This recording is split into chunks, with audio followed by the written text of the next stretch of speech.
Guys, we do have a very special guest joining us tonight. Stephie Smallls is making her first appearance on the Good Old Boys. Stephie, how you doing? I'm doing great. I'm pumped. I showed up 2 hours too early to this, but I'm happy I got here on time. I have my claws and ready to rock with the Good Old Boys. I like it. We appreciate you taking the time out and coming on with us. If you guys haven't had a chance to already, and I'm sure most of you have because her Twitter handle blows up, hop over there. She's a great follow on Twitter. Lots of great content coming your way. Stephie, one thing, though, we always got to know from anybody that comes on the show is how did you get your start in fantasy football and in the fantasy football industry? This one always cracks me up because I was a medical student on a Caribbean island, and then COVID said, no, thank you, you're going home, and you need to live in your dad's basement. I'm not there right now, but that was the case. I got bored as crap during quarantine. I said, let's re-download Twitter. Why not? It sounds chaotic. It sounds fun. And then I think it was around the draft, started getting a little bit of a following. 200 followers in October turned into whatever it is now. I think Leonard Fournette, it was one of my Leonard Fournette tweets. And I think it blew up a little bit. And ever since then, things have just been, I'm just doing my thing and being myself, being as authentic, genuine as if you talk to me in the grocery store. There's nothing different than what you get on Twitter. Maybe not as loud, but. That's good stuff. You were kind of forced into this with the pandemic. We were already sitting in our basements doing this before the world stopped. Not in the basement anymore. From being a troll on Twitter, like in my basement going crazy, laughing at the Cowboys taking CeeDee Lamb and then regretting it later. I think we were all shocked by that one too, to be honest, when CD came off the board at Dallas's pick. So Stephie, you are in kind of a rare position. A woman talking fantasy football, and that is so cool. First off, let me tell you how awesome I think that is. The game is for everyone, and the fact that you are involved in it is so cool. I think more women need to get involved in sports, and it is incumbent upon us to allow that to happen. So I can't tell you how thrilled I am to be talking to you. How do you feel about being kind of this woman figure on Twitter, giving your fantasy football advice, given that the guys of my gender aren't exactly the friendliest when it comes to takes, even from our own gender types? Yeah, so it's interesting. I feel like maybe I didn't answer the last question that well. So football is huge for me. I actually get my fandom from my mother. So my mom is the big Giants fan, and that's something I've said at a couple of podcasts, not everyone knows, is that was, Sundays were meatballs, pasta, and the New York Giants, or some of my family is a Miami Dolphin fan, but it's okay. We don't need to talk. We don't need to get into it. All right. That's some family beef we don't need to talk about. But yeah, so my mom is the Giants fan, and growing up, I didn't really know that girls were not into sports until I wore a Plaxico Burress jersey to middle school and got bullied for it. And I was like, you don't know who number 17 is? Are you kidding me? What is wrong with you girls? But no, so football is something that I've been very passionate about. My brother played for a while. The O-line is like that is my guilty pleasure. I love and adore it, aside for the tight ends. Another podcast we could do completely on tight ends. But yeah, so it was all football for a while. And then I got my opportunity. I've been playing fantasy for a very long time, kind of in the dark, like not really telling anyone that I've been doing it for over a decade. And I got a shot to start writing for doing some fantasy content. And then it kind of took off from there. And now I'm with FTN, which is awesome. And I think that, so it's easy to say that men are, not the friendliest. I'll use your term so that I don't go off the rails. Yeah, right no, now. very fair. It's very fair. I think also I've met really amazing men that are very accepting of it. So I try to also be positive about it, because I think there are more accepting men than there are men that are like, oh, you're a girl. And I try to always have even a discussion, like when I can tell that someone's being very hostile about it, I will reach out and DM them and say, do you want to talk about this? Like, I'm totally down. We can totally chop it up. Like, what is bothering you about the fact that I'm talking about football? One. So why is it because you played football in high school, or what is it that really is making you upset? And I mean, obviously not everyone reacts very well to me DMing them, but and I also can be reactive too, because I feel like I have to fight the war on gender. I'm like in the fantasy football world, and like now I gotta fight all these men off to like, because not every woman is as strong as I will call myself a strong woman. And there was dark days in the beginning of it, of course, but not everyone is like that. And some people are very sensitive and they take stuff very seriously. I mean, the amount of times someone tells me to go in the kitchen a day, I would be a billionaire if you gave me $1 for every time someone said that. And not everyone takes it as lightly. And I think that one of the things that when I first started out that I was very adamant about is I try to make football very inviting to everyone. So I think that what happens is we scare females off with our numbers and our play calls and all these. This is what happens is it comes off very intimidating. It doesn't need to be intimidating. When we're in a pandemic and football is something that we can all enjoy together, let's enjoy it. So I tend to keep things light. Those of you that do follow me on Twitter, it's very, I'm trying to keep it light and friendly because I want it to be inviting. If you want to chop it up, trust me, I'm going to chop it up with you. But I don't need to always make it like that. It doesn't always have to be like that. We can all just enjoy the sport for what it is. It's not that serious. I'll tell you what, the funniest thing is, it is a bunch of adults getting way too intense about another bunch of probably younger adults playing a child's game. And it is, it dawned on me the first time, I never really take it too seriously. I think it's fun. And when it stops being fun, then go do something else. But it dawned on me when I went to my first Vikings training camp, and I was there watching guys that were younger than me that had just graduated from college. I'd been out of college for a couple of years, and I'm watching them practice. Like they're practicing. I'm watching them try to get better at the thing that's paying them handsomely to play a child's game. Like it was unbelievable to me to be in kind of that moment. And realize just exactly what I was doing and what I was watching. You guys realize that this is like, and I never was someone that really followed celebrities. Like if you show me a picture of Kate Hudson or who are these people, like I don't know who that is. I swear to God, if you show me Ben Affleck, I would be like, I don't know who the hell that is. Like if you want to show me like Jeremy Shockey, yeah, I can tell you exactly. Like I was never someone that followed celebrities.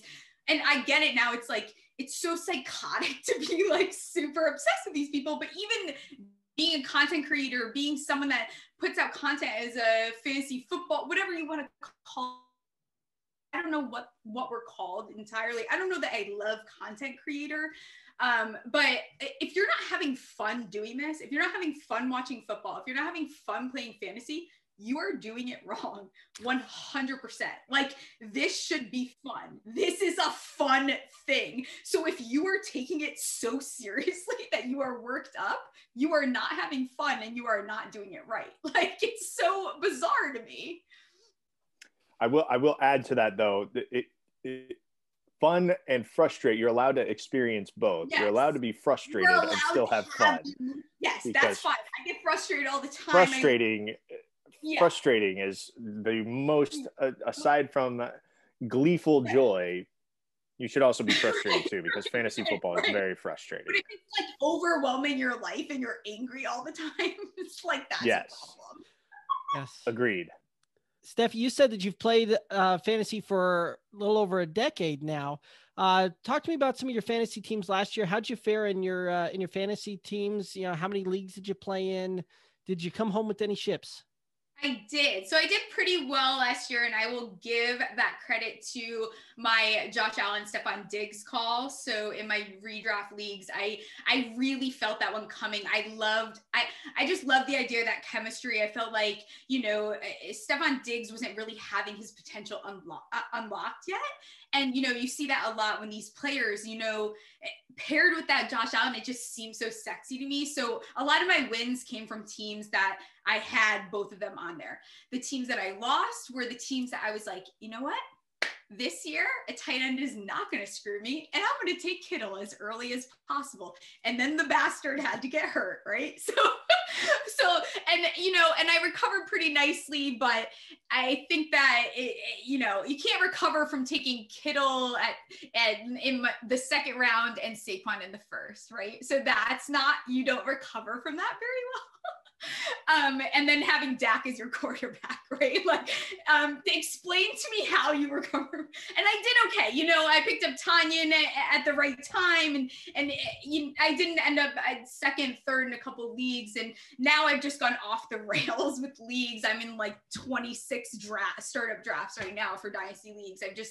I'm definitely overdoing it a little bit, but last year was not as pretty as I hoped, but in those Josh Allen Diggs leagues, I won every single one. It was awesome. It was phenomenal. Cool. Thank you, Dave. So what's your favorite type of league to play in? Are you a fan of dynasty or a fan of redraft? Do you like playing like best ball, tight end, premium, super flex? What's kind of your ideal and your favorite league to play in?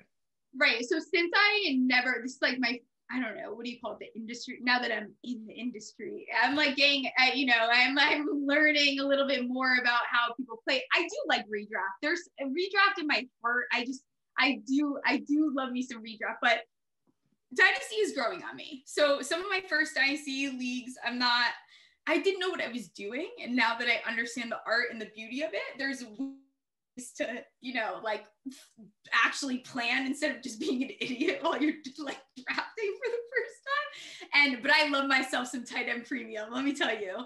I love that. I've most of the league, so I do interviews for Sleeper Wire on Beat, the channel, and they made a bunch of leagues for me. We're like giving them away for charity. The prizes are all signed jerseys and balls and whatever. They're all tight end premium leagues. I made them super flex, and that's super fun. I think that I don't like 2 QB leagues though. Can we talk about that? Especially right now. Whoa.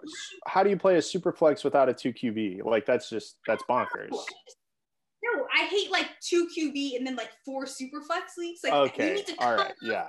Down, okay, like everyone settle down. How do we do that? Like, I just can't, especially not in not in this economy. Come on now.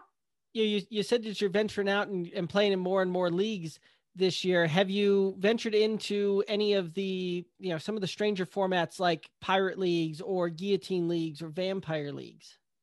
No, I don't even know what that is, guys. Like, I will always be honest, I don't know what you're talking about. We just did okay, I'll tell you a quick story because I want to be a vampire. I'm bitter about the pirate league because I didn't know what it was either. So I was in way too many leagues last year to pay attention with everything else that was going on in life and just in general. So Derek had conned me into playing in a pirate league. And I didn't know what it was. I didn't know what it was. And so the first week I lost, and the guy comes after Christian McCaffrey and somebody else. It was when CMC was still healthy. And I was like, no, what is that? Like, this is terrible.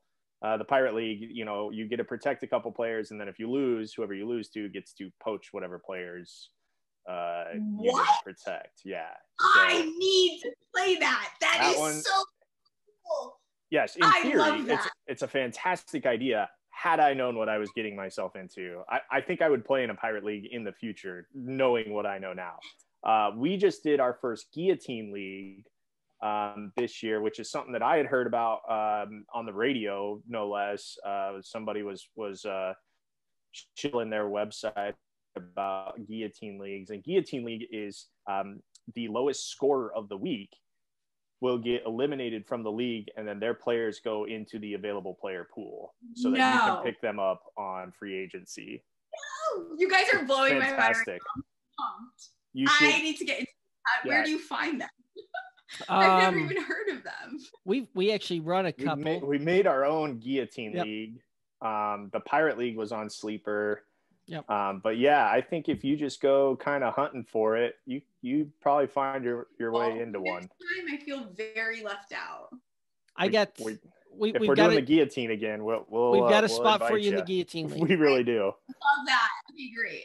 For the first time, I thought, you know what, I'll just go with a strategy of just get to week whatever it was that our first chop happened. I think it was like week 3, week 4 or whatever.